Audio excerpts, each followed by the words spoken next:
Hello मेरे dear friends, welcome to KCC. मैं हूं श्याम कुमार और आज लेकर आया है डिस्ट्रीब्यूटिव प्रोनाउन। दोस्तों, ये पार्ट्स ऑफ स्पीच का ये तीसरा भाग है। इससे पहले दो भाग अपलोड हो चुका है, तो यूट्यूब चैनल में जाके देखिए। आप वीडियो को लाइक कीजिए, चैनल को सब्सक्राइब कीजिए और कमेंट कीजिए। तो समय ना वेस्ट करते हुए चलते अपने स्टडी की ओर। तो दोस्तों, यह है डिस्ट्रीब्यूटिव प्रोनाउन और डिस्ट्रीब्यूटिव प्रोनाउन को हिंदी में कहते हैं विभाजन वाक्य। तो सबसे पहले इसका डिफिनीशन जानेंगे। What is the definition of distributive pronoun? तो इसका डिफिनीशन होता है a distributive pronoun is one which indicates two or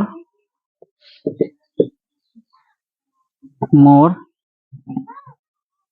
persons or things taken singly or separately. तो दोस्तों, डिस्ट्रीब्यूटिव प्रोनाउन का ये डिफिनीशन होता है और distributive pronoun is one which indicates two or more persons और थिंग्स टेकन सिंगली और separately. तो दोस्तों, डिस्ट्रीब्यूटिव प्रोनाउन का हिंदी में डिफिनीशन होता है दो या दो से अधिक व्यक्ति या वस्तु को अकेले या अलग अलग बोध कराता हो, वह डिस्ट्रीब्यूटिव प्रोनाउन कहलाता है। दोस्तों, डिस्ट्रीब्यूटिव प्रोनाउन में each, either, neither, any, none, etc का प्रयोग होता है। तो दोस्तों, डिस्ट्रीब्यूटिव प्रोनाउन में each का प्रयोग, either का, neither का, any का, none का प्रयोग पढ़ेंगे। अब हम इस सभी को एक एक करके दोस्तों हम पढ़ते हैं। इसका प्रयोग पहले पढ़ते हैं दोस्तों, each। तो दोस्तों, ईच का हिंदी होता है प्रत्येक। ईच का हिंदी होता है प्रत्येक और ईच का एक स्ट्रक्चर बनाते हैं दोस्तों, each of the plus noun plus singular verb plus object. दोस्तों, ये स्ट्रक्चर है और इस स्ट्रक्चर पर सेंटेंस बनाएंगे। तो पहला सेंटेंस है, प्रत्येक लड़कों के पास कलम है। दोस्तों, ये है पहला एग्जांपल, प्रत्येक लड़कों के पास कलम है। तो इसका अंग्रेजी होगा each of the boys has a pen. यहाँ देख सकते हैं दोस्तों, each of the boys has a pen. और स्पोकन के लिए दोस्तों फास्ट में थोड़ा बोलना पड़ेगा, each of the boys has a pen. तो ये है दोस्तों। अब दोस्तों, इस सेंटेंस को थोड़ा हम व्याख्या करते हैं। ईच, यहाँ देख सकते हैं दोस्तों, ईच जो है ये है प्रोनाउन। ईच जो है ये प्रोनाउन है दोस्तों। तो समझ में आ गया दोस्तों। इससे पहले पढ़े होंगे कि प्लूरल नाउन के साथ प्लूरल वर्ब का भी प्रयोग होता है। तो ये बॉयज है तो हैज नहीं होगा, हैव होगा, लेकिन हैव यहाँ प्रयोग नहीं होगा दोस्तों, गलत होगा। अगर इच यहाँ नहीं रहता दोस्तों तो हैज लगाना गलत होता, क्योंकि ये प्लूरल नाउन है तो प्लूरल वर्ब का प्रयोग करेंगे, यहाँ हैव होता। लेकिन जिस सेंटेंस में अगर इच का प्रयोग हो दोस्तों तो उसमें सिंगुलर वर्ब का प्रयोग करना, या चाहे ये नॉन प्लूरल हो या सिंगुलर हो, लेकिन इच लगा रहे तो वर्ब सिंगुलर का प्रयोग करना है। तो समझ में आ गया दोस्तों। एक और एग्जांपल ले लेते हैं, each of the girls has a book. दोस्तों, ये दूसरा एग्जांपल है और एग्जांपल है each of the girls has a book. यहाँ देख सकते हैं दोस्तों, ईच लगा है और यहाँ गर्ल्स है और गर्ल्स के साथ यहाँ हैज का प्रयोग है। इसलिए दोस्तों, क्योंकि ईच लगा है तो प्लूरल नाउन है तो सिंगुलर वर्ब का प्रयोग है, क्योंकि ईच है। अगर ईच नहीं रहता तो यहाँ हैज नहीं होता, हैव होता। तो ये समझ में आ गया दोस्तों। Each of the girls has a book, इसका मतलब है प्रत्येक लड़कियों के पास किताबें हैं। लेकिन दोस्तों अब हम इस बात पर व्याख्या करते हैं, ये जो है इच है और इच जो है प्रोनाउन है, ये भी इच है और ये भी प्रोनाउन है। लेकिन एक बात और दोस्तों, अगर सेंटेंस इस प्रकार से रहेंगे, etch boy is good, each boy is good, इसका हिंदी होगा दोस्तों प्रत्येक लड़का अच्छा है, प्रत्येक लड़का अच्छा है। ईच बॉय इज गुड, प्रत्येक लड़का अच्छा है। अब दोस्तों यहाँ देखो, ये ईच है, यहाँ भी ईच था, यहाँ भी ईच था, यहाँ भी ईच है, लेकिन ये जो ईच है ये एडजेक्टिव होगा। आप कहेंगे कैसे ये एडजेक्टिव होगा? तो यहाँ देख सकते हैं ईच के बाद जो है नाउन का प्रयोग है, और जब ईच के बाद नाउन का प्रयोग होता है तो ईच जो है एडजेक्टिव हो जाता है। लेकिन इसमें देखो ईच के बाद नाउन का प्रयोग नहीं हुआ है, ये प्रीपोजिशन का प्रयोग हुआ, ईच के बाद नाउन का प्रयोग नहीं हुआ, तो ये प्रोनाउन हो गया। लेकिन ईच के बाद नाउन का प्रयोग हुआ है, ये ईच एडजेक्टिव हुआ है। तो समझ में आ गया दोस्तों। अगर ईच बॉयज भी यहाँ होता तब भी यहाँ ईज होता, ईच बॉयज अगर यहाँ कर देते तब यहाँ ईज होता, तब पर भी आर नहीं होता क्योंकि ईच लगा है। तो समझ में आ गया दोस्तों। तो हम पहले ईच का प्रयोग पढ़े, अब हम पढ़ते हैं आइदर का प्रयोग। तो दोस्तों पहले इसको हम क्लीन कर लेते हैं। तो दोस्तों अब आया आइदर का प्रयोग, अब आइदर के प्रयोग पढ़ते हैं आइदर।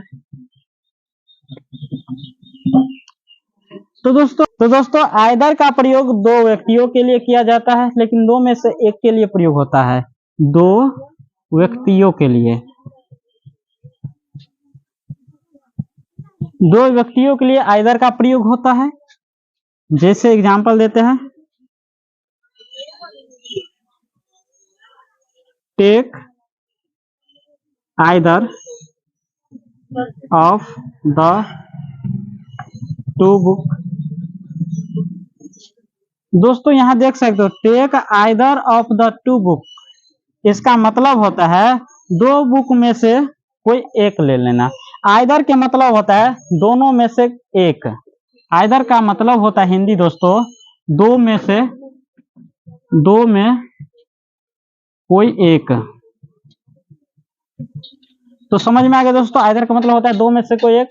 चलो तो दोस्तों यहाँ आइदर का जो प्रयोग है, ये आइदर जो है यहाँ प्रोनाउन है, ये आइदर क्या है? प्रोनाउन है। अब क्यों? तो दोस्तों आइदर के बाद यहाँ नाउन का प्रयोग नहीं हुआ है।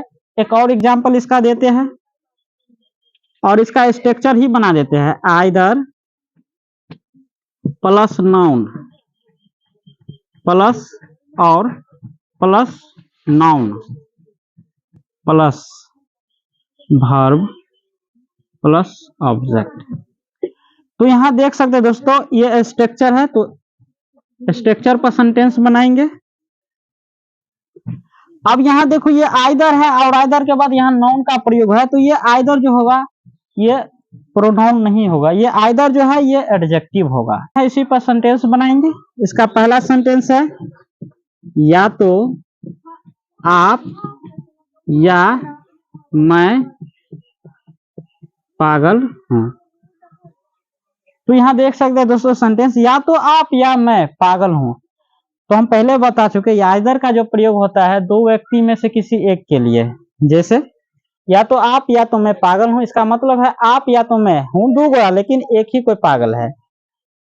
तो इसके लिए इस स्ट्रक्चर को बनाएंगे, या तो आइदर, आपका अंग्रेजी होगा दोस्तों यू, और मैं का आई होगा एम मेड। एक बात और दोस्तों, ये जो होता है यहाँ जो एम का प्रयोग किया है, जो रहेगा इसके नजदीकी जो सब्जेक्ट होता है उसी के अनुसार यहाँ वर्ब का प्रयोग करेंगे।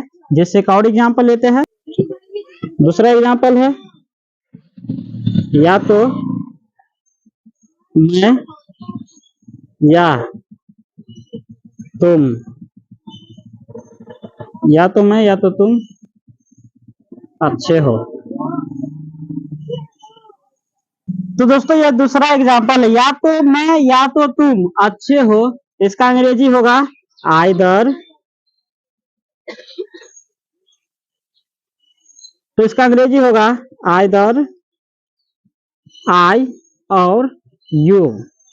और यहाँ दोस्तों आई भी है, यहाँ यू भी है, तो यहाँ एम दे या आर दे, तो दोस्तों नजदीक में यू है इसीलिए यहाँ आर देंगे। आइदर आई और यू आर गुड। तो दोस्तों आइदर का प्रयोग समझ में आ गया। इसको थोड़ा तेजी, स्पोकन के लिए थोड़ा तेजी से करना होगा दोस्तों। या तो आप या मैं पागल हूं, इसका अंग्रेजी कहेंगे आइदर यू और आई एम गुड। तो दोस्तों पहला सेंटेंस है या तो आप या मैं पागल हूं, इसका अंग्रेजी होगा आइदर यू और आई एम मैड। दूसरा एग्जांपल, या तो मैं या तो तुम अच्छे हो, आइदर आई और यू आर गुड। तो इस तरह से होगा दोस्तों। तो आइदर का प्रयोग समझ में आ गया दोस्तों। आइदर के बाद अगर नाउन रहेगा तो एडजेक्टिव होगा, अगर नाउन नहीं रहेगा तो प्रोनाउन होगा। चलो अब पढ़ते हैं नाइदर का प्रयोग। तो दोस्तों पहले इसको हम क्लीन कर लेते हैं। दोस्तों अब आया नाइदर। अब नाइदर का प्रयोग करेंगे, नाइदर। और नाइदर का भी, तो दोस्तों नाइदर का भी प्रयोग होता है, दो व्यक्तियों के लिए होता है। और इसमें जो होता है दोनों में से कोई नहीं। दोस्तों आइदर और नाइदर में अंतर यही है, आइदर का प्रयोग होता है दो व्यक्ति के लिए लेकिन दोनों में से एक, लेकिन नाइदर का जो प्रयोग होता है दो व्यक्ति के लिए लेकिन दोनों में से कोई नहीं। Neither of the to boys is good. तो दोस्तों ये पहला एग्जाम्पल है, neither of the to boys is good. यहाँ देखो बॉयज है तब कभी इज का प्रयोग, नाइदर भी रहेंगे दोस्तों तो सिंगुलर वर्ब का ही प्रयोग करेंगे। बॉयज है इसके बावजूद भी यहाँ इज का प्रयोग है क्योंकि यहाँ नाइदर है। Neither of the to boys is good, इसका मतलब होता है दो लड़कों में से कोई अच्छा नहीं है। नाइदर का मतलब है कोई नहीं। एक और एग्जाम्पल ले लेते हैं, neither of the girl is good. Neither of the girl is good मतलब दो लड़कियों में से कोई अच्छी नहीं है, या तो लड़की में से कोई अच्छी नहीं है। तो दोस्तों ये समझ में आ गया नाइदर का प्रयोग दो के लिए, लेकिन दो में से कोई नहीं होगा। लेकिन दोस्तों ये नाइदर जो है दोस्तों, ये नाइदर जो है प्रोनाउन है, क्योंकि नाइदर के बाद नाउन का प्रयोग नहीं हुआ है। ये नाइदर प्रोनाउन है क्योंकि नाइदर के बाद नाउन का प्रयोग नहीं हुआ। लेकिन यदि नाइदर के बाद नाउन लग जाएगा, इसका स्ट्रक्चर बना लेते हैं दोस्तों, नाइदर प्लस नाउन प्लस मोर plus noun plus verb plus object. यहां देखो दोस्तों स्ट्रक्चर है, इसी स्ट्रक्चर पर आप सेंटेंस बनाएंगे। तो दोस्तों स्ट्रक्चर सब नोट करते जाइएगा, neither plus noun plus nor plus noun plus verb plus object. और इसका पहला एग्जांपल लेते हैं, न तो आप और न मैं अच्छा हूं। दोस्तों इसका पहला एग्जांपल, न तो आप और न मैं अच्छा हूं, इसका मतलब है दो ग्रह के बीच हो रहा है दोस्तों, आप और मैं। न तो आप न तो मैं अच्छा हूं मतलब दोनों में से कोई अच्छा नहीं है। इसका एग्जांपल, इसका अंग्रेजी होगा neither you NOR I am good. Neither you NOR I am good. एक और एग्जांपल ले लेते हैं, न तो राम और न मोहन, न तो राम न तो मोहन बुरा है। तो दोस्तों ये दूसरा एग्जांपल है, न तो राम न मोहन बुरा है मतलब यहाँ दो गुरा, न तो राम न तो मोहन बुरा है। यहाँ पे दो लड़कों के बीच बात हो रहा है, यहाँ दो लड़कों की बात हो रहा है, राम की और मोहन के। न तो राम और न मोहन बुरा है, लेकिन दो के बात हो रहा है, दोनों में से कोई नहीं बुरा है। क्या होगा? नाइदर